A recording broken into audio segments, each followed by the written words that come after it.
কয়েকটি বিষয় আপনার সাথে কথা বলতে চাই। মূলত গার্ডিয়ান পত্রিকায় যেটি প্রকাশিত হয়েছে যে আওয়ামী লীগ পরিকল্পনা করছে রাজনৈতিক প্রত্যাবর্তনের, সেটি নিয়ে কথা বলতে চাই। নির্বাচন তো হয়ে যাচ্ছে, সেখানে আপনাদের কি তৎপরতা সেটি নিয়ে একটু জানতে চাই। আন্তর্জাতিক কোনো তৎপরতা আছে কিনা, সব মিলাই আপনার সাথে একটু স্বল্প পরিসরে কথা বলতে চাই। শুরুতেই গার্ডিয়ান পত্রিকার সেই প্রতিবেদন যে আপনারা প্রত্যাবর্তনের একটা ছক কষছেন, সেখানে আমি যদি একটু বাংলায় বলি, ইংরেজিতে আছে যে দেশে অপরাধী বা পলাতক হিসেবে বিবেচিত হলেও কলকাতার ফুড কোর্টে আরামে বসে কফির আড্ডায় আওয়ামী লীগ নেতারা রাজনৈতিক প্রত্যাবর্তনের পরিকল্পনা করছেন, এবং আপনার বরাত দিয়ে বলছেন যে গার্ডিয়ান পত্রিকা বলছে যে আপনারা বিশ্বাস করেন শেখ হাসিনা হিরো হয়ে ফিরবেন। কিভাবে আসলে এটি আপনাদের বিশ্বাসের কারণ কি, এবং এই পরিকল্পনা রাজনৈতিক প্রত্যাবর্তনের পরিকল্পনাটা কেমন? প্রথমত যে শব্দগুলো ব্যবহার করা হয়েছে, তো এগুলো তো সাংবাদিকের নিজস্ব মতামত আছে।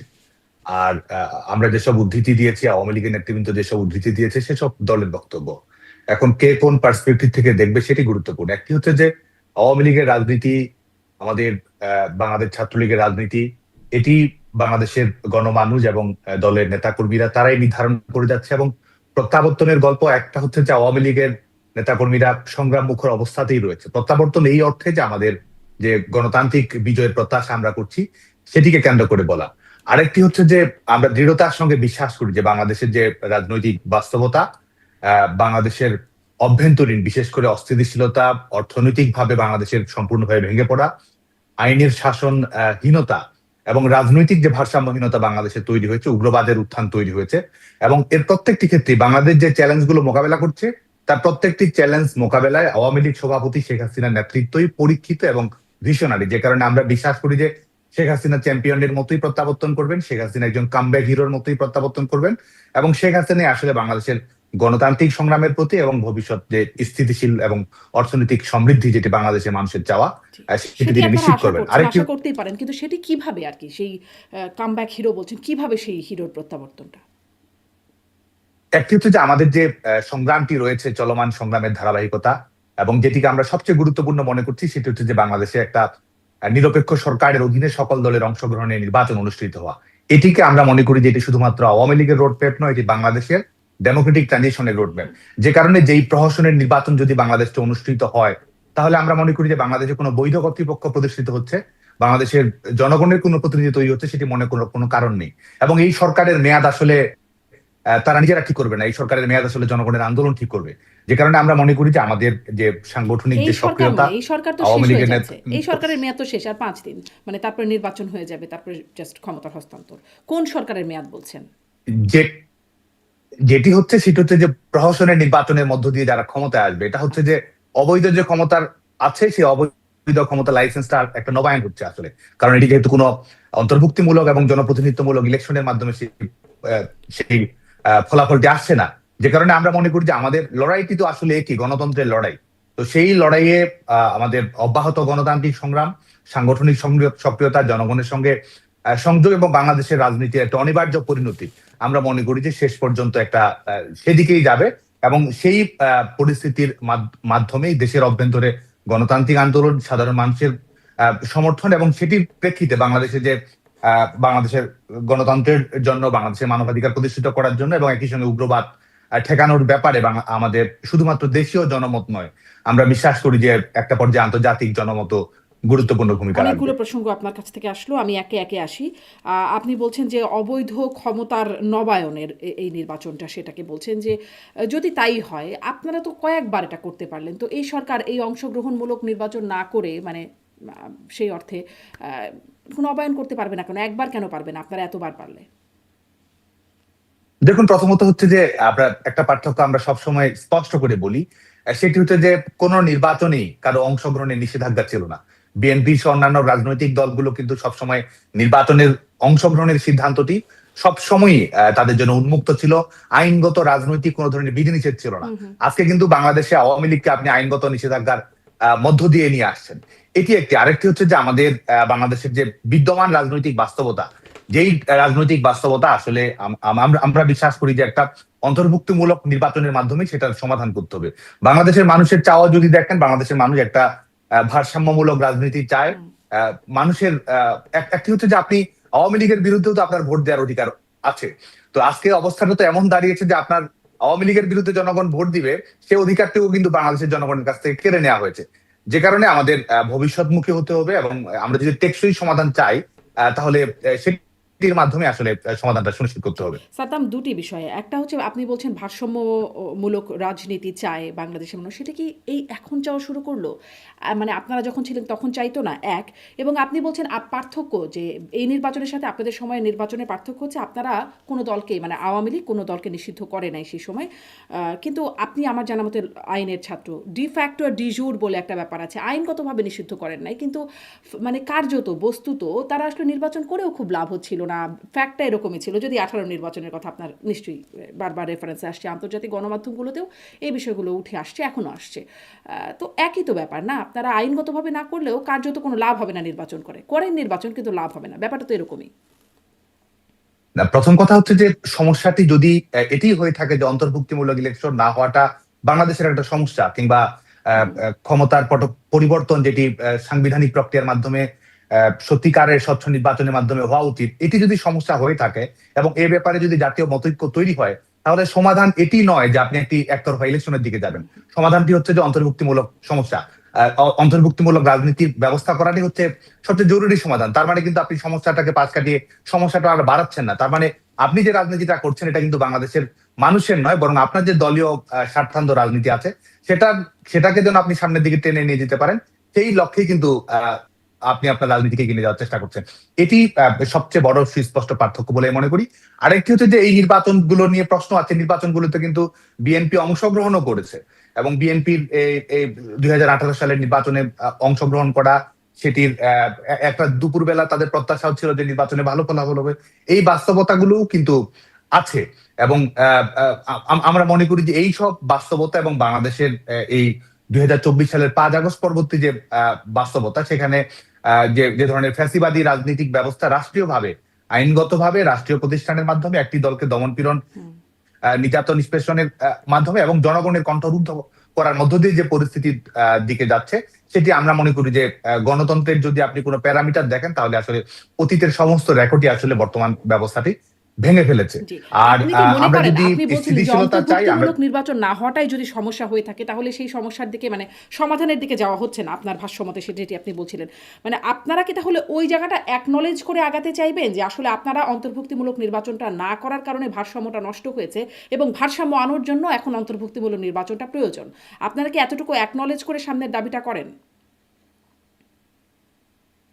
দেখুন, একটি রাজনৈতিক দল তো যে তার গণতান্ত্রিক মূল্যবোধ, রাষ্ট্র ক্ষমতায় তার পারফরমেন্স, কিংবা এটি তো একটি সার্বিক দৃষ্টিভঙ্গি থেকে দেখে, এবং একটা রাজনৈতিক দলের অবশ্যই নিজস্ব উপলব্ধি থাকে। হুম। এবং একই সঙ্গে শুধুমাত্র কোনো পপুলিস্ট মূল্যায়নের দ্বারা প্রভাবিত হওয়া, সেটিও কিন্তু একমাত্র কাজ নয়, বরং আমরা মনে করি যে অতীতের এবং ভবিষ্যতের সমন্বয়ের মাধ্যমেই কিন্তু আমাদেরকে রাজনৈতিক সিদ্ধান্ত গ্রহণ করতে হবে।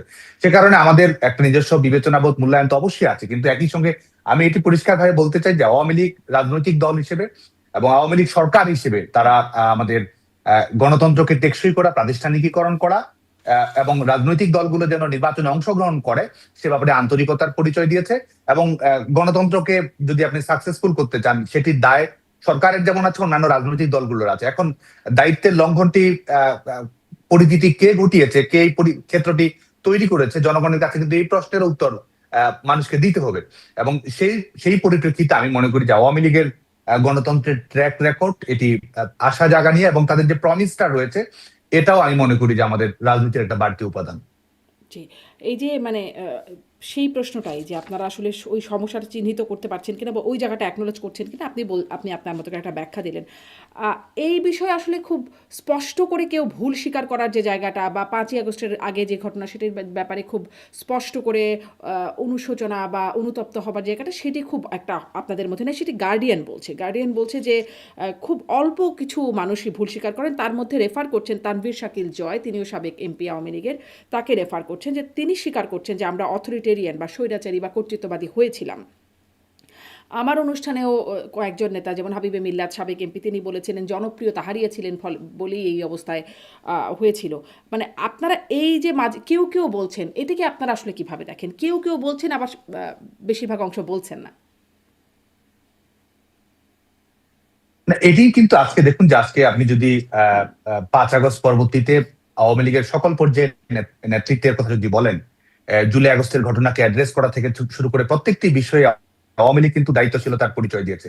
এই প্রত্যেকটি ঘটনার নিরপেক্ষ বিচার এবং সুস্পষ্টভাবে দলের পক্ষ থেকে বার্তা দেওয়া হয়েছে, অপরাধে যারাই সম্পৃক্ত হোক না কেন তাদের বিচারিক প্রক্রিয়া আওতায় আনতে হবে, নিরপেক্ষ তদন্ত করতে হবে এবং সঠিকভাবে যেন ন্যায়ানুগ বিচার প্রক্রিয়া সম্পন্ন হয় সেটি নিশ্চিত করতে হবে। বাংলাদেশে যারা এই জুলাই আগস্টের এই ঘটনা পরিক্রমায় যারা মৃত্যুবরণ করেছেন তাদের প্রত্যেকটি ঘটনার আনুপুঙ্খ তদন্ত যেন নিশ্চিত করা হয়, এটি তো সত্যিকারের আমরা যেটি মনে করি যে দায়িত্বশীলতার পরিচয়, যে সঠিক ঘটনাটি ঘটে আসুক, রাজনীতিকরণ যেন ঘটনাটি না ঘটে, এটি যেন ক্যাঙ্গারু কোর্টের ট্রায়াল যেটি বাংলাদেশে তৈরি হয়েছে সেটির বাস্তবতা যেন সেই বাস্তবতায় যেন না যায়, সেই লক্ষ্যেই তো একটা রাজনৈতিক দল সঠিক ভূমিকা পালন করেছে এবং ভবিষ্যতের দিকে তাকাতে চাই এই বাস্তবতাগুলোর আলোকে। যে কারণে একটা যে সার্বিক মূল্যবোধ, সার্বিক উপলব্ধি, এই আজকে দেখুন যে 5 আগস্টের পরবর্তীতে যখন বাংলাদেশে উগ্রবাদের অভ্যুত্থান, এক ধরনের আনুষ্ঠানিক সূচনা হয়, মৌলবাদের অভ্যুত্থান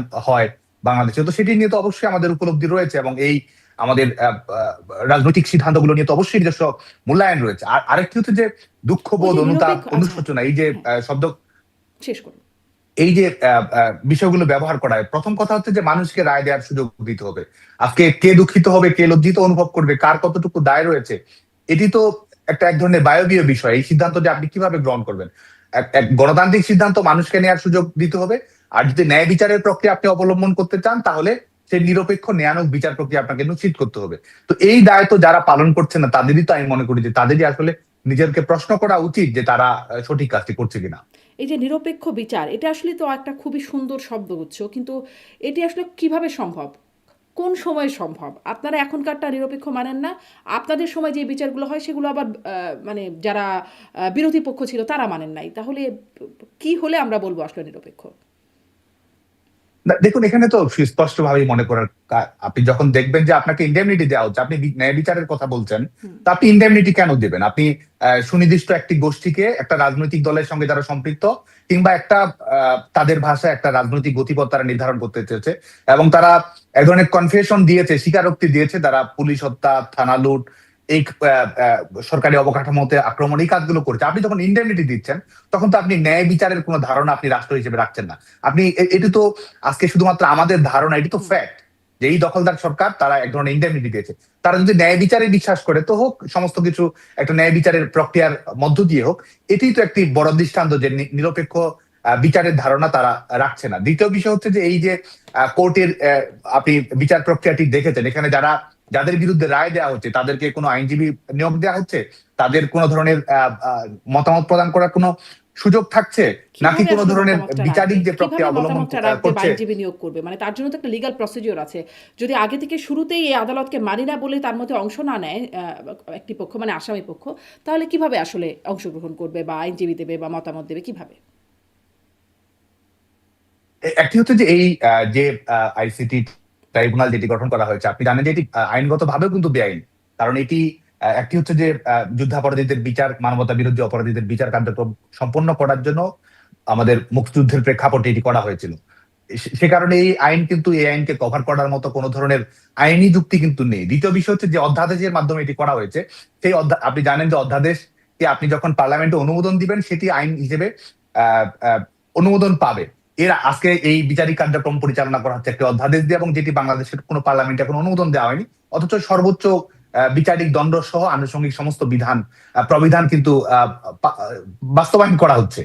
এবং এই যে বিচারিক প্রক্রিয়া, এই বিচারিক প্রক্রিয়া নিয়ে সংশ্লিষ্ট সকল সমালোচনা করতেই পারবেন, আন্তর্জাতিক অঙ্গন থেকেও এই কোর্ট নিয়ে সমালোচনা করছে, সেটি আছে, কিন্তু কি হলে আসলে সঠিক বিচার হবে আপনি আমাকে এটা বলেন যে মানে কি হলে আপনারা বলতেন বা বলবেন এটি সঠিক বিচার হচ্ছে, কি করা হলে? প্রথমত নিরপেক্ষ তদন্ত হতে হবে। দ্বিতীয় হচ্ছে যে ইন্ডেমনিটি আইন যেটি তারা করেছে, যেটির মাধ্যমে আপনি বিচারিক দায় মুক্তি দিচ্ছেন, সেটি প্রত্যাহার করতে হবে। এবং তারপরে এখানে ক্রিমিনাল রেসপন্সিবিলিটি কার কতটুকু রয়েছে, আইন শৃঙ্খলা রক্ষাকারী বাহিনী কোন পরিপ্রেক্ষিতে কি ধরনের সিদ্ধান্ত গ্রহণ করেছে, এটির প্রত্যেকটি আইনানুগ দৃষ্টিভঙ্গি, আমাদের ক্রিমিনাল জুরিসপ্রুডেন্সের ধারণা, সবকিছুর আলোকে আপনাকে সিদ্ধান্ত গ্রহণ করতে হবে। আপনি যখন রাজনৈতিক সিদ্ধান্ত বাস্তবায়ন করবেন কিংবা কোর্টকে যখন রাজনৈতিক কাজে ব্যবহার করবেন কিংবা সরকার যখন নিজেই রায় ঠিক করে দিবে, আজকে তখন তো কোনো ধরনের ন্যায় বিচারের পরিবেশ আছে এটি মনে করার কোনো কারণ নেই। জি, মানে খুব সুন্দর লাগছে কথাগুলো, কিন্তু কথাগুলো খুব থিওরিটিক্যাল মনে হচ্ছে। কারণ কি, যখন ধরেন ওই সময় তো আইন আদালত ছিল যখন আসলে এই ঘটনাগুলো ঘটছিল, তখন যে এফআইআর হচ্ছিল, তখন যে তদন্তগুলো হচ্ছিল, তখন সব মানে অজ্ঞাতনামা আর বিএনপি জামায়াতের নাম ঢুকিয়ে দেওয়া হচ্ছিল, একদম ভর্তি করে এফআইআর নাম ভর্তি করে দেওয়া হচ্ছিল। অতএব আসলে নিরপেক্ষ তদন্ত কিভাবে, তখন জাতিসংঘ তদন্ত করতে চেয়েছিল, কিন্তু জাতিসংঘকে তদন্ত না করতে দিয়ে তাদের কাছ থেকে টেকনিক্যাল সহযোগিতা চেয়েছিল তৎকালীন সরকার। সেই সময় পররাষ্ট্র সচিব এবং প্রধানমন্ত্রীর নাইমুল ইসলাম খান ছিলেন, তিনি তখন প্রেস সচিব, তারা মিলে বলেছিলেন, আমার এখনো মনে পড়ে সেই সংবাদ সম্মেলনটা। তো আসলে তদন্তটা কখন সঠিক হতো সেটা নিয়ে একটা প্রশ্ন। যাই হোক, এদিকে আর না যাই। আমি আসলে ওই যে প্রত্যাবর্তনের পরিকল্পনা আপনি যেটা বলছিলেন, গার্ডিয়ান পত্রিকায় লিখছে যে পরিকল্পনার মধ্যে আসন্ন নির্বাচন ব্যাহত করতে হাজার হাজার সমর্থককে সক্রিয় করার উদ্যোগ রয়েছে। এটা গার্ডিয়ান পত্রিকা বলছে। মানে সমর্থককে সক্রিয় করার উদ্যোগ, মানে এই বিষয়টাকে একটু ব্যাখ্যা করবেন যে কীরকম উদ্যোগ আপনাদের রয়েছে আসন্ন নির্বাচনকে ঘিরে? আমি আগের প্রসঙ্গে শুধু 1 মিনিট সময় নিচ্ছি। সেটা হচ্ছে যে আপনি ন্যায় বিচারের যে ধারণার কথা বললেন, সিলেক্টিভ জাস্টিস করার তো কোনো ধরনের ন্যায় বিচার না, এটা তো জাস্টিস না। আজকে দেখুন যে আপনি সরকারের রিপোর্ট অনুযায়ী 800 জন ধরা হয়েছে জুলাই আগস্টে, নিহত হয়েছে জাতিসংঘে সেটি হচ্ছে যে 15ই আগস্ট পর্যন্ত তারা 1400 জনের একটি ধারণা দিয়েছে। আপনি যদি জুলাই আগস্টের মধ্যেও দেখেন, আওয়ামী লীগের নেতাকর্মী কিন্তু মৃত্যুর সংখ্যা, শহীদ হওয়ার সংখ্যা অনেক বেশি, এবং আইন শৃঙ্খলা রক্ষাকারী বাহিনী তো আছেই।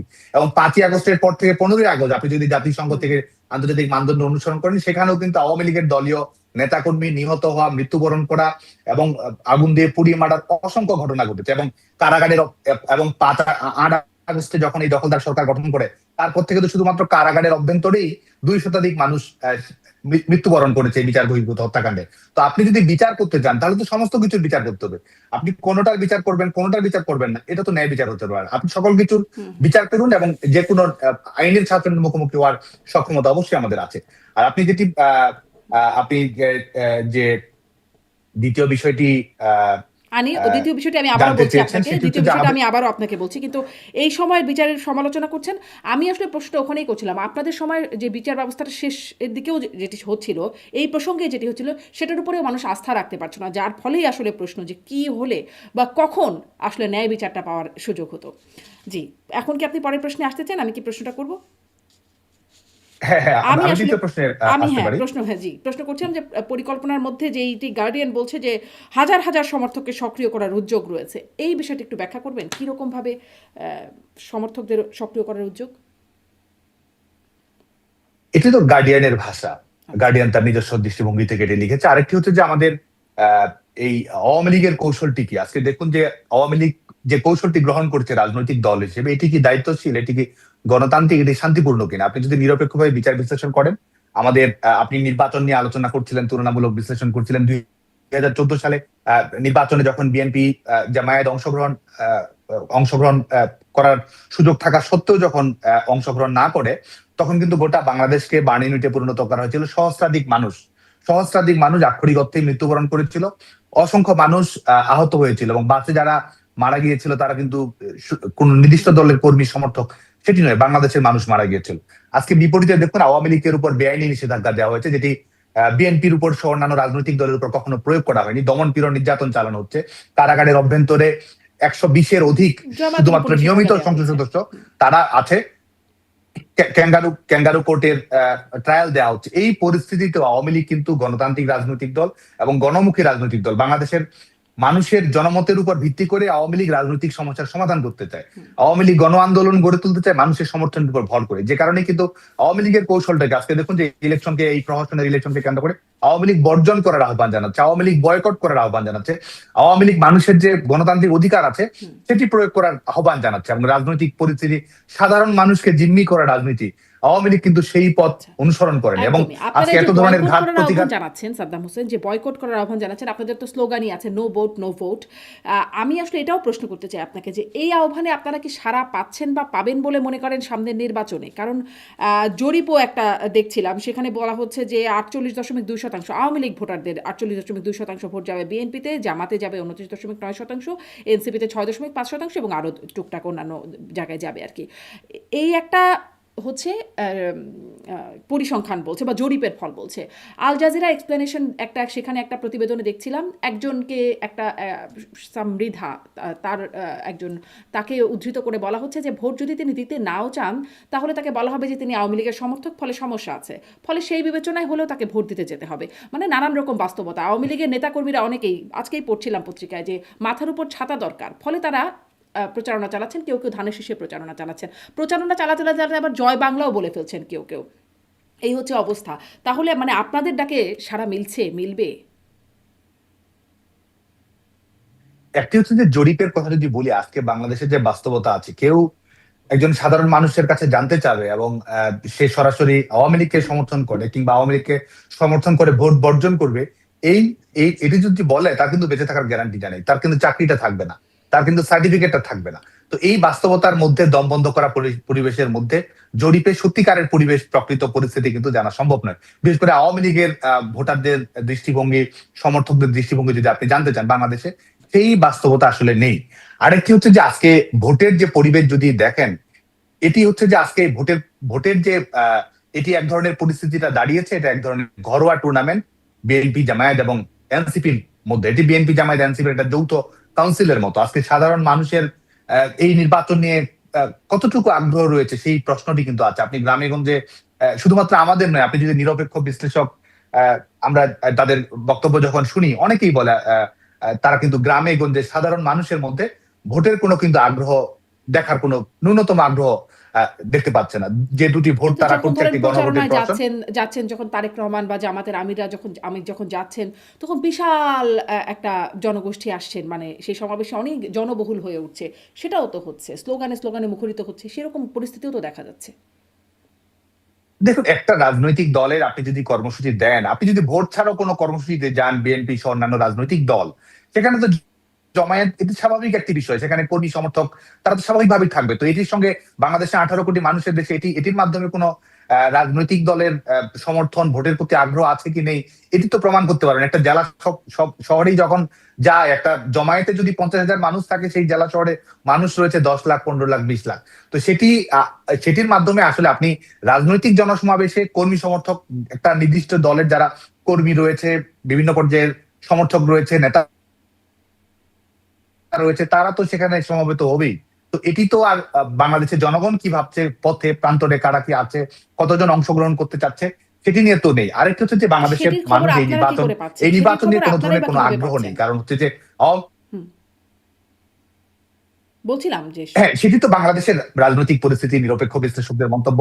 হ্যাঁ, সেটির আলোকে আমরা বলছি যে গ্রামে গঞ্জে মানুষের এই নির্বাচনের প্রতি যে অনাগ্রহ, সেটির মাধ্যমে একটি দেখা যাচ্ছে। আরেকটি হচ্ছে যে নির্বাচনের দিনে বাংলাদেশের রাজনৈতিক পরিস্থিতি কিরকম থাকবে, আইন শৃঙ্খলা জনিত পরিস্থিতি কিরকম থাকবে, এবং যেরকম সরাসরি ভাবে দুই রাজনৈতিক দল যারা আজকে প্রতিদ্বন্দ্বিতা করছে প্রহসনের নির্বাচনে, এই নাটকের ড্রেস রিহার্সালে যারা অংশগ্রহণ করছে, সরাসরি বলে দিচ্ছে যে ভোট কেন্দ্রে তারা কিভাবে থাকবে, দখল করবে, বিজয় করবে। তো এই ঘটনাগুলো কিন্তু ঘটছে, এবং যে কারণে মানুষ কিন্তু এটি মনে করে না যে কোনো ধরনের সুষ্ঠু নির্বাচন হবে। মানুষ কিন্তু এটি মনে করে না যে তার নিজের ভোটটি সে নিজে দিতে পারবে। মানুষ মনে করে যে তারা তাদের মতো করে সমঝোতা করে, ব্যাকডোর ডিলিং এর মাধ্যমে কিংবা তাদের ক্ষমতার দর কষাকষির মাধ্যমে যেটা করা সম্ভব হয় তারা সেটাই করবে। এখানে জনগণের মতামতের প্রতিনিধিত্ব করবে কিংবা জনগণের ভোটের মূল্য আছে, বাংলাদেশের মানুষ কিন্তু সেটি মনে করে না।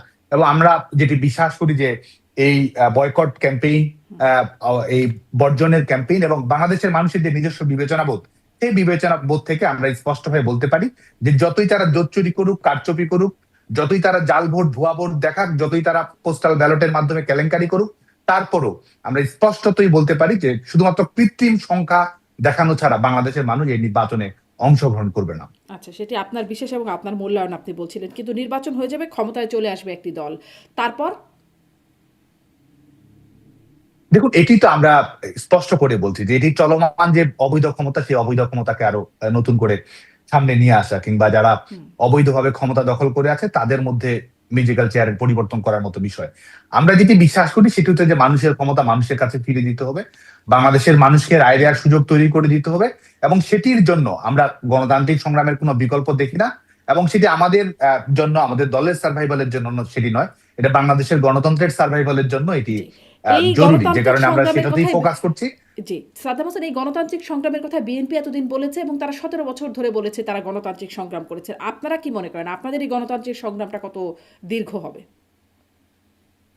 দেখুন, বিএনপি যদি গণতান্ত্রিক সংগ্রামে বিশ্বাস করতো, বিএনপি যদি বহুদলীয় রাজনীতিতে বিশ্বাস করতো, তাহলে তো আওয়ামী লীগের উপর রাজনৈতিক নিষেধাজ্ঞা দেওয়ার পরে এই চিঠি দিয়েছে নিশ্চিত করার জন্য সেই কৃতিত্ব প্রকাশ জোর গলায় করতে হতো না। তাহলে তো তারা এই যে প্রহসনের একতরফা ইলেকশন, সেই দিকে তারা যাওয়ার কোনো দৃষ্টিভঙ্গি থাকতো না।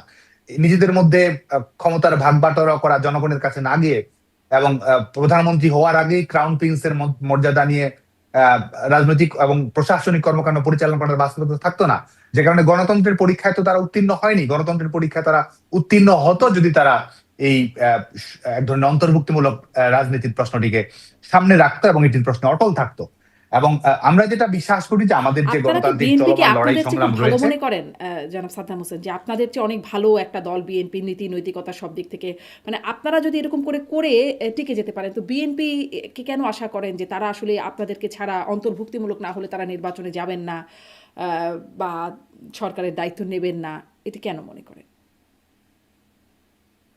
না, এটি তো আমরা যেটি বলার চেষ্টা করছি যে তারা যে গণতান্ত্রিক প্রক্রিয়ায় ধারণ করছে না, এবং গণতান্ত্রিক প্রক্রিয়ায় ক্ষমতায় যাওয়ার মতো নৈতিক সাহসও তাদের নেই। যে জনগণের ভোটে জনগণ যদি বিজয়ী করে তাহলে তারা ক্ষমতায় যাবে, এই নৈতিক সাহস দিয়ে তাদের নেই, তো আমরা চোখে আঙ্গুল দিয়ে দেখিয়ে দিতে চাই। এবং যে কারণে কিন্তু আজকে দেখুন যে আজকে আওয়ামী লীগ সভাপতি বঙ্গবন্ধু কন্যা দেশরত্ন শেখ হাসিনা যে রাজনৈতিক বার্তাটি বারবার দেওয়ার চেষ্টা করছেন যে বাংলাদেশের জনগণের সিদ্ধান্ত জনগণের কাছ থেকে আসতে হবে। এবং সবচেয়ে বড় কথা যে একটা রাজনৈতিক দল সরকারি দলও যেতে পারে, বিরোধী দলও যেতে পারে। একটা রাজনৈতিক দল বিরোধী দলে থাকলে সেটি সবসময় ব্যর্থতা সেটি নয়, এটা গণতন্ত্রের একটা স্বাভাবিক প্রক্রিয়া। আজকে যখন সেই প্রক্রিয়াটিকে নস্যাৎ করে দেওয়া হচ্ছে, এবং এবং এবং একই সঙ্গে আমরা আপনি যেটি বলছিলেন যে এটির মেয়াদ, এই লড়াইয়ের মেয়াদটি আসলে কতটুকু, আমি দৃঢ়তার সঙ্গে বিশ্বাস করি যে এই যারা এই অবৈধভাবে ক্ষমতা দখল করবে তাদের মেয়াদ আসলে, আমি আগেই বলেছি, তাদের মেয়াদ তারা নির্ধারণ করবে না, তাদের মেয়াদ বাংলাদেশের জনগণ নির্ধারণ করবে। এটি টেকসই হবে না, এটা স্থায়িত্ব দিবে না। এর আগে বাংলাদেশে 15ই ফেব্রুয়ারি ইলেকশন, বাংলাদেশে আপনাদের একটা কোনো পূর্বাভাস বা সেই প্রেডিকশন সংসদের আছে? মেয়াদ কত হয়েছে সেটা আমরা জানি। কোনো প্রেডিকশন আছে যে কত? আমি মনে করি যে এই যারা আমি আমরা মনে করি যে প্রহসনের নির্বাচনের মধ্য দিয়ে যারা ক্ষমতায় আসবে তাদের মেয়াদ বেশি দিন হবে না, এবং শেষ পর্যন্ত একটা নিরপেক্ষ সরকারের অধীনে নির্বাচন দিয়েই আসলে জনগণের কাছে ফয়সালা করতে হবে। আমাদের লক্ষ্য এটি, বাংলাদেশের জনগণের লক্ষ্য এটি, এবং এটি বাংলাদেশের জি। আসলে আমাদের সাদ্দাম, আপনি একমাত্র বলছিলেন সমাধান। যে বারবার মানে সাবেক প্রধানমন্ত্রী আওয়ামী লীগ নেত্রী শেখ হাসিনা তার যে নির্দেশনার কথা তিনি বলছেন, আমরা জানতে পারছি তিনি বা গার্ডিয়ানের প্রতিবেদনেও বলা হচ্ছে যে তিনি নিয়মিতই আওয়ামী লীগের সিনিয়র নেতা, সাবেক এমপি, মন্ত্রীদের সাথে বৈঠক করছেন এবং আপনিও আছেন, আপনিও যান তাদের মধ্যে বৈঠক করতে। কিন্তু তার সাথে সাক্ষাতের বিষয়গুলো একরকম গোপনীয়তার সাথে হয়। যেমন ধরেন, প্রথম যখন শুনলাম যে নেতারা প্রথমবারের মতো সাক্ষাৎ করতে যাচ্ছেন, সেই বৈঠকে বা সেই সাক্ষাতে আওয়ামী লীগের সাংগঠনিক সম্পাদক এস এম কামালও ছিলেন বলে জেনেছি। তার সাথে যখন আমার এই অনুষ্ঠানে কথা বলার সুযোগ হয়েছে, তাকে আমি জিজ্ঞাসা করেছি, তিনি ওই বৈঠক প্রসঙ্গে বলতে রাজি হন নাই। সম্প্রতি যুক্তরাজ্য আওয়ামী লীগ এর 5 জন প্রতিনিধি দেখা করে এলেন শেখ হাসিনার সাথে। সেখানেও আমি যোগাযোগ করেছি সিলেটের সাবেক মেয়র আনোয়ারুজ্জামান চৌধুরীর সাথে। তিনি অন্যান্য বিষয়ে বলতে চান, কিন্তু এই বৈঠক সম্পর্কে বলতে চান না। এখানে কি কোনো গোপনীয়তাটা রাখা হচ্ছে? মানে কেন রাখা হচ্ছে এই গোপনীয়তাটা? দেখুন, এটা যদি গোপনীয় থাকতো তাহলে তো এই খবরগুলো বাইরে আসতো না। কিন্তু কি কথা আরেকটি হচ্ছে হচ্ছে সেটি যে কিন্তু গোপন, সেটি আওয়ামী কিন্তু লীগ জানা সভাপতি যাচ্ছে না। বঙ্গবন্ধু কন্যা দেশরত্ন,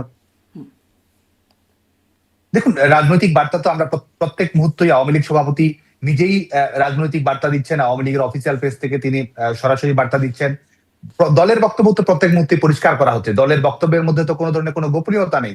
দল কোন দৃষ্টিভঙ্গিতে বিশ্বাস করে, দল কিভাবে এগোতে চায়, গোপনীয়তা রাজনীতিতে আওয়ামী লীগ করছে না। আওয়ামী লীগ কি করতে চায়, কাদেরকে বৈধ বলছে, কাদেরকে অবৈধ বলছে, আওয়ামী লীগ তো কোনো কিছু পরিষ্কার করতে বাকি রাখেনি। এবং সেই জনগণের উপর ভরসা করেই তো আওয়ামী লীগ ঘুরে দাঁড়ানোর জন্য গণতান্ত্রিক সংগ্রামটা অব্যাহত রাখতে চাচ্ছে। আর যে রাজনৈতিক সাংগঠনিক সক্রিয়তার কথা আপনি বলছেন, সেটি 5ই আগস্টের পরবর্তী সময় থেকেই সেই তৃণমূলের নেতাকর্মীদের সঙ্গে যোগাযোগ রক্ষা করা, সংগঠনকে সক্রিয় করা, সংগঠনকে চাঙ্গা করা, এবং শুধুমাত্র কিন্তু দলীয় নেতাকর্মীদের নয়, বাংলাদেশের সাধারণ মানুষের সঙ্গে সংযোগ তৈরি করা, প্রত্যেকটি ক্ষেত্রেই আমাদের আওয়ামী লীগ সভাপতি দূরদর্শিতার পরিচয় দিচ্ছেন। প্রত্যেকটি ক্ষেত্রেই বাংলাদেশের মানুষের গণতান্ত্রিক সংগ্রামকে সাহস দেওয়া, অভয় দেওয়া, অনুপ্রেরণা দেওয়া, প্রত্যেকটি ক্ষেত্রেই তিনি ক্রমাগতভাবে আমাদের ঐক্যবদ্ধ করা সংগ্রামকে সুসংহত করার ক্ষেত্রে দৃঢ়তার সঙ্গে নেতৃত্ব দিয়ে নেতৃত্ব যাচ্ছেন। দিচ্ছেন। আচ্ছা, তাহলে কিন্তু আমরা আল জাজিরাকে দেওয়া সেই সাক্ষাৎকারে শেখ হাসিনা পুত্র সজীব অজয় তিনি বলেছেন তার মা বৃদ্ধ হয়ে গেছেন, তার মা রিটায়ার করবেন, সেই অবস্থায় কেউ অনন্তকাল বাঁচেন না, এরকম একটা অবস্থা। কিন্তু আপনিও যাচ্ছেন, দেখা হচ্ছে, মানে সেই রকম অবস্থা, তাকে বৃদ্ধ বা রিটায়ার করার মতো অবস্থা এরকম কি তার আসলে আপনাদের মনে হচ্ছে কিনা? আপনার আগের কথার সাথে যদিও খুব একটা মেলে না, তারপরেও প্রশ্নটি করছি যে দেখছেন কিনা সেই অবস্থা যেরকমটা সজীব অজয় দাবি করছেন। দেখুন, এটা একটি একটি প্রশ্নের প্রেক্ষিতে সে উত্তরটি দেয়া, এবং এটি আমাদের যে রাজনৈতিক কর্মপরিকল্পনা, আমাদের দলের যে কর্মপরিকল্পনা রয়েছে, এটি গণতন্ত্রকে ফিরিয়ে এনে এবং শেখ হাসিনার একটা ঐতিহাসিক স্বদেশ প্রত্যাবর্তন, যেটি বাংলাদেশের গণ আন্দোলনের মধ্য দিয়ে, এটির সঙ্গে আসলে কোনো ধরনের বিরোধাত্মক পরিস্থিতি তৈরি করে বলে আমি মনে করি না। আচ্ছা, মানে নেতৃত্ব থাকছেন না শেখ হাসিনার, তেমনটাও সজীব অজয় দাবি করেছিলেন যে দেশে প্রত্যাবর্তন করলে সেটি শেখ হাসিনার নেতৃত্বে হবে না। মানে নেতৃত্ব নিয়ে কি কোনো কোন্দল আছে দলে? তো প্রশ্নই আসছে না। দল ঐক্যবদ্ধ, দল সুসংহত, এবং যেটি এখানে যে রাজনৈতিক যে বার্তাটি দেওয়ার চেষ্টা করা হয়েছে সেটি হচ্ছে যে আমাদের গণতান্ত্রিক যে সংগ্রাম সেটি বাংলাদেশের জনগণ নির্ভর। আওয়ামী লীগ রাজনৈতিক দল হিসেবে সেই সংগ্রাম করবে এবং শেখ হাসিনা সেই লড়াই সংগ্রাম এবং ঐক্যের প্রতি, এবং আমরা বিশ্বাস করি যে আমাদের যে গণতান্ত্রিক সংগ্রাম চলমান রয়েছে এই সংগ্রামের সফলতা, শেখ হাসিনার স্বদেশ প্রত্যাবর্তন, এই সবকিছু আসলে একই বিন্দুতে মিলে আসে। আমি মনে করি যে সেই রাজনৈতিক বার্তাটি আসলে পরিষ্কার। স্পষ্ট। একদম শেষ প্রশ্নে আসি, আসলে শেষ প্রশ্ন, আমি একটু বইয়ের প্রসঙ্গে আসবো, কিন্তু আন্তর্জাতিক তৎপরতার প্রসঙ্গটা একটু, যে আমরা সেই যে ওয়াশিংটন পোস্টে যে একটা খবর ছাপা হলো বা যুক্তরাষ্ট্র এম্বাসি থেকে একটা কথোপকথন লিক হয়ে গেল, সেখানে দেখা গেল যে যুক্তরাষ্ট্র একরকম জামাতকে সমর্থনই করছে এবং বিএনপির একরকম বিরোধিতা আছে সেখানে, সেটা একটা স্পষ্ট। আবার অন্যদিকে ভারতের পক্ষ থেকে দেখা যাচ্ছে তারা তারেক রহমান মানে পররাষ্ট্রমন্ত্রীকে সাক্ষাৎ করে সুপ্রতিবেশী সুলভ বার্তা দিয়ে আসতেন, একটা একটা ভালো বেশ কথোপকথন হয়েও গেল। আবার ভারতের পার্লামেন্টেও বেগম জিয়ার জন্য শোক প্রস্তাব হচ্ছে, একটা মানে বিএনপির সাথে সৌজন্যতা বাড়ানোর একটা প্রচেষ্টা ভারতের পক্ষ থেকে দেখা যাচ্ছে। আওয়ামী লীগের তৎপরতাটা কেমন? মানে যুক্তরাষ্ট্র জামাতকে চায়, ভারত বিএনপিকে চায়, এরকম কি পরিস্থিতি? আওয়ামী লীগকে কি কেউ চায় আন্তর্জাতিক? আওয়ামী লীগ তো মনে করে মানুষের, আমাদের ক্ষমতার কেন্দ্র হচ্ছে জনগণ। এবং আজকে দেখুন যে আজকে যখন আপনি ক্ষমতার জন্য দর কষাকষি করছেন, আপনি নির্ভর করছেন ইলেকশন কমিশনার কি করছে, আপনি নির্ভর করছেন যমুনা থেকে কি সিদ্ধান্ত আসছে, এবং আপনি বাংলাদেশের আপনি রাজনৈতিক ক্ষমতায় অভিষিক্ত হতে যান, সেটির উপর জনগণের সার্বভৌমত্বের উপর বিশ্বাস না করে, ভরসা না করে আপনি যখন আহ, বিভিন্ন ধরনের তৎপরতার উপর নির্ভর করেন, এটি প্রমাণ করে যে আপনার জনগণের সমর্থনটি আসলে নেই। তো আপনারাও করছেন, আওয়ামী লীগের যে, আপনারাও আন্তর্জাতিক তৎপরতা চালাচ্ছেন, বিভিন্ন লবিং করছেন, তো আপনারাও, এমনটা না তো না যে আপনারা করছেন না কিছু।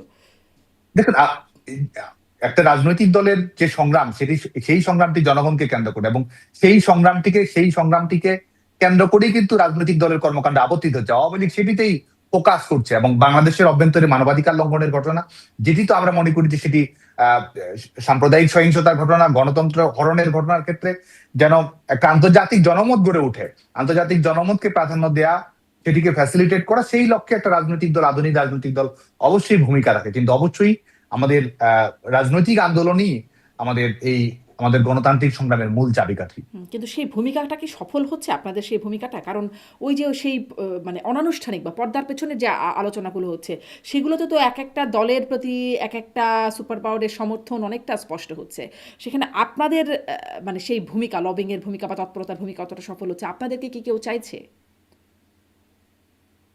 চাওয়া না চাওয়ার প্রশ্নটি আসলে নয়। দেখুন, এখানে যেটি নির্বাচনটা যে অন্তর্ভুক্তিমূলক নয়, এটি কিন্তু আন্তর্জাতিক বিভিন্ন প্রতিষ্ঠানের প্রতিবেদন, তাদের মূল্যায়ন, এই মূল্যায়নগুলো তো কিন্তু নানাভাবেই ফুটে আসে। সেটি আসছে কি আন্তর্জাতিক সাদ্দাম হোসেন? এটা তো গণমাধ্যম খুবই বলুন, অদ্ভুত আমাদের একটা বিষয় দেখলাম। আসছে কি আসলে? কারণ কি দেখেন, ইউরোপীয় ইউনিয়ন অন্তর্ভুক্তিমূলক নির্বাচনের সংজ্ঞাই বদলে দিল এখন। অন্তর্ভুক্তিমূলক নির্বাচন বলতে তারা এখন বোঝাচ্ছে যে জনগণের সব সেক্টর যদি ভোট দিতে পারে তাহলেই অন্তর্ভুক্তিমূলক নির্বাচন। যখন আওয়ামী লীগ ক্ষমতায় ছিল তখন তাদের অন্তর্ভুক্তিমূলক নির্বাচনের সংজ্ঞাটা কিন্তু ভিন্ন ছিল। তখন তারা বলতো যে সকল দল আসলে থাকতে হবে নির্বাচনে। এরকম জাতিসংঘের পক্ষ থেকেও সংজ্ঞাই একরকম বদলে গেছে অন্তর্ভুক্তিমূলক নির্বাচন। কোথায় আন্তর্জাতিক মানে আপত্তির জায়গা দেখছেন? না, যেটি আমরা মনে করি যে এটি একটা ইভলভিং সিচুয়েশন, এবং অবশ্যই কিছু মূল্যায়ন আছে যে নির্বাচনটা যে অন্তর্ভুক্তিমূলক হচ্ছে না, নির্বাচনে আওয়ামী লীগকে নির্বাচনের বাইরে রাখা, যে বাংলাদেশের গণতান্ত্রিক সমস্যার সমাধান সংকট যেটি রয়েছে সেটির সমাধান হচ্ছে না। এটি কিন্তু নানাভাবে প্রকাশ্যে প্রত্যক্ষ পরোক্ষভাবে নানা মূল্যায়নই কিন্তু উঠে আসছে, এবং আমরা বিশ্বাস করি যে আমাদের যে চলমান যে রাজনৈতিক পরিস্থিতি, সেটির আলোকে এটি এই বার্তাটি আরো পরিষ্কার এবং আরো শক্তিশালী ভাবে আসবে। জি, আসবে বলে মনে করছেন। কিন্তু আমি ওই তো ইউরোপীয় ইউনিয়ন, জাতিসংঘ এগুলো দেখছিলাম যে তারা আসলে অন্তর্ভুক্তি নির্বাচনের সংজ্ঞা বদলে দিয়ে এখন মানে রাজনৈতিক দলগুলোর অংশগ্রহণের প্রয়োজনীয়তা তারা ওইভাবে অনুভব করছে না। সেটি আমি বলছিলাম যে কারা তাহলে বুথ করছে? যেমন ধরেন আপনারা যখন ক্ষমতায় ছিলেন তখন বিভিন্ন রাষ্ট্রদূত, পশ্চিমা রাষ্ট্রদূতরা মিলে যৌথ বিবৃতিও দিত বিভিন্ন সময়। এখন আসলে সেটা দেখাও যাচ্ছে না। ফলে এই জন্যই প্রশ্নটা করছিলাম যে আন্তর্জাতিক অঙ্গন থেকে, ক্ষেত্র থেকেও কি সেই চাপটা হচ্ছে কিনা, আপনাদেরকে কেউ চাইছে কিনা। আর একটা প্রশ্নে, শেষ প্রশ্নে যাই। দেখছিলাম একটা খবর আজকের পত্রিকাতে যে বুয়েটের ছাত্রলীগের নতুন কমিটি, সভাপতি তানভীর মোহাম্মদ স্বপ্নিল, সহসভাপতি, সাধারণ সম্পাদকের পদ আছে। এটি আসলে, এই খবরটি আসলে কি? আসলেই বুয়েটে এরকম এই সময়ে, যেহেতু ছাত্রলীগ এখন নিষিদ্ধ একটা সংগঠন বাংলাদেশে, অন্তত এই কমিটিটা হয়েছে? হ্যাঁ, বাংলাদেশ প্রকৌশল বিশ্ববিদ্যালয়ের কমিটি ঘোষণা করা হয়েছে, এবং বুয়েটের যারা মেধাবী শিক্ষার্থী আন্দোলন সংগ্রামে সক্রিয় আছে, নানাভাবে ভূমিকা রাখছে, তাদের মধ্য থেকেই নেতৃত্ব নির্বাচিত করা হয়েছে। এবং আমরা একটা পরিষ্কার বার্তা দিতে, যে আজকে দেখুন যে ছাত্রলীগের উপরে দমন পীড়ন, এই দখলদার সরকারের নিষেধাজ্ঞা, এই সমস্ত বাস্তবতা থাকা সত্ত্বেও ছাত্রলীগের নেতাকর্মীরা কিন্তু, আমরা বলেছি যে আমরা প্রকাশ্যে কার্যক্রম চালাবো, আমাদের সাংগঠনিক কর্মসূচি, আমাদের সাংগঠনিক কমিটি, আমাদের কর্মকৌশল, আমাদের লক্ষ্য উদ্দেশ্য সবকিছু উন্মুক্ত থাকবে। উন্মুক্ত ভাবেই আমাদের সততা, আমাদের যে আদর্শিক অঙ্গীকার রয়েছে, সেটির উপর ভর করেই আমরা ভূমিকা রাখতে চাই। আমরা আমাদের ছাত্র রাজনীতিতে আমাদের গুণগত পরিবর্তন নিয়ে আসতে চাই, সেই লক্ষ্যে কাজ করতে চাই। আজকে বাংলাদেশ প্রকৌশল বিশ্ববিদ্যালয়ের কমিটি গঠন প্রক্রিয়া আসলে সেটিরই উদ্দেশ্য, এবং এখানেই শুধু নয়, বাংলাদেশের সকল শিক্ষা প্রতিষ্ঠানে। অনিরাপদ হয়ে যাবে না? কারণ তারা নিষিদ্ধ ঘোষিত একটা ছাত্র সংগঠনের সদস্য, তারা প্রকাশ্যে কাজ কি করে করবে? তাদের মানে অনিরাপদ হয়ে যাবে না তারা? দেখুন, নিষেধাজ্ঞা তো তারা শুরু থেকেই অব্যাহত রেখেছে। 5ই আগস্টের পর থেকেই তো তারা দমন পীড়ন নির্যাতন চালাচ্ছে, কিন্তু এর মধ্য দিয়েই তো আজকে 5 লক্ষের অধিক শিক্ষার্থী শিক্ষা কার্যক্রমের বাইরে রয়েছে। তারপরও কি ছাত্রলীগের কর্মী যারা রয়েছে, যারা লড়াই করে যাচ্ছে, সংগ্রাম করে যাচ্ছে, তারা তো তাদের সংগ্রামকে আরো শক্তিশালী করছে, তারা তো আরো ক্ষিপ্র হচ্ছে, তারা তো আরো বেশি রাজপথে নামার ব্যাপারে তাদের উন্মাদনা, সামাজিক যোগাযোগ মাধ্যমে সক্রিয়তা, জনমত গড়ে তোলার ক্ষেত্রে ভূমিকা, মানুষের কাছে বার্তাটা পৌঁছে, তারা সেই সাহসিকতার সঙ্গে আসলে তারা সেই লড়াইটা লড়তে চায়। কারণ তারা মনে করে যে যে যে গণতান্ত্রিক কারণ এবং দেশের প্রতি দায়িত্ববোধ এবং আমাদের ভবিষ্যৎ প্রজন্মের যে নিরাপত্তা সুরক্ষিত করার প্রয়োজন রয়েছে, সে কারণে আসলে সেই সাহসটুকু ছাত্রলীগের নেতাকর্মীদের আছে, সেই মনোবলটুকু তাদের আছে, সেই সততাটুকু তাদের আছে। যে সেই সাহস, সেই মনোবলের জায়গায় আপনাদের কি কোথাও ঘাটতি আছে? কারণ গার্ডিয়ানে আপনাকে রেফার করে বলছেন যে কলকাতায় আপনারা ঠিক জেলের ভয়ে যে আছেন তা নয়, বরং ফিরে গেলে আপনাদের মেরে ফেলবে। এ কারণেই যারা আছেন কলকাতায়, মানে সে কারণেই আছেন, জেলের ভয় নয় বরং মেরে ফেলার ভয়। দেশে তো অনেককে মেরে ফেলছে, সেই খবরটাও আসছে আমাদের কাছে। আর অনেকে আছেন জেলে, তাদের স্ত্রী সন্তানদের, সাদ্দামের মতো আর এক সাদ্দাম, তার মতো অনেকের পরিণতি হচ্ছে। এখন কি বিষয়টা অনেকটা হিজ হুজুজ, বা যার যার তার যার মতো যে পালিয়ে আছে, যে পারছে সে জেলে, মানে যে পারছে না জেলে যাচ্ছে বা মারা যাচ্ছে, এরকম অবস্থা, যে যার যার তার অবস্থা? দেখুন, এখানে তো আর প্রশ্নটি উল্লেখ করা নাই। প্রশ্নটি উল্লেখ করা থাকলে আসলে উত্তরটি বুঝতে সুবিধা হতো।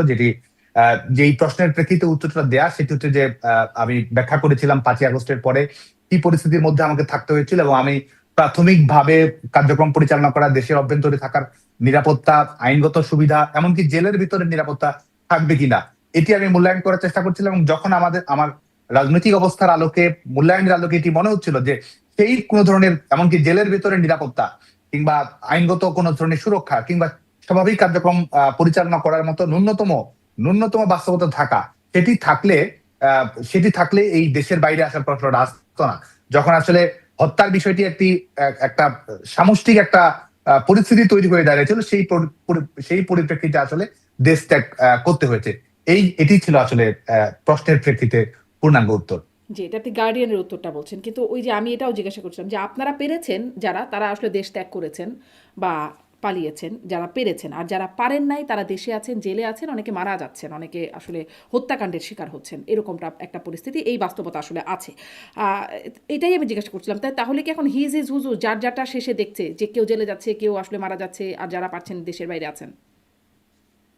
দেখুন, সবাইকেই দেশে ফিরতে হবে। আমরা যারা গণতান্ত্রিক সংগ্রাম এবং এই দলের যারা কর্মী রয়েছে, সবাইকে আমাদের ধাপে ধাপে দেশে ফিরতে হবে, এবং অবশ্যই সেই আমরা অবশ্যই দেশে ফেরার জন্য আমাদের সেই একাগ্রতা, সেই দৃষ্টিভঙ্গি এবং যে উন্মুখ হয়ে থাকা নিজের দেশের প্রতি, সেটা তো আছে। আমরা রাজনীতি করি, জেল জুলুম কিংবা যে কোনো প্রতিকূল পরিস্থিতি মোকাবেলা করা, সেটি তো অবশ্যই আমরা অবশ্যই সেটার জন্য প্রস্তুত রয়েছি এবং সেটি আমরা করব। আমরা রাজনীতি করে কোনো কিছুতে পরোয়া করে কিংবা পিছপা হয়ে সেই রাজনীতি, আজকে যেটি ঘটেছে এটা সাময়িক কৌশলগত অবস্থান পরিবর্তন, এটির বাইরে আসলে কোনো কিছুই নেই। আজকে দেশের অভ্যন্তরে যারা লড়াই করছে, সংগ্রাম করছে, আমাদের সংগ্রামকে এগিয়ে নিতে তারা আমাদের কাছে নায়ক, এবং আমরা তাদের লড়াই আমরা সহযোদ্ধা হতে চাই।